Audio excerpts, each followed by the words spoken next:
మహాభారత కథామృతం పాండవ జననం. ధర్మమే ధర్మస్వరూపంగా మారి ఈ జగత్తులో ధర్మరాజుగా ప్రాదుర్భవించడం జరిగింది. దుర్మార్గాన్ని చెండాడేటువంటి బలమే భీమసేనుడి రూపంలో ఆవిష్కృతమైంది.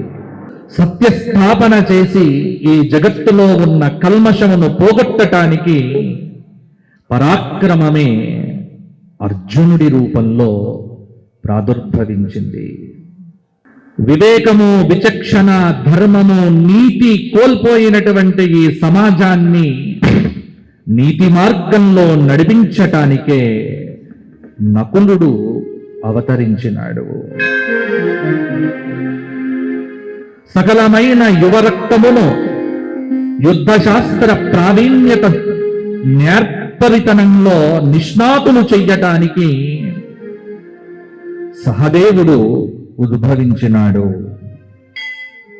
పంచపాండవుల ప్రకాశం ధర్మస్థాపన, పంచపాండవుల ఆవిర్భావం సత్యస్థాపన.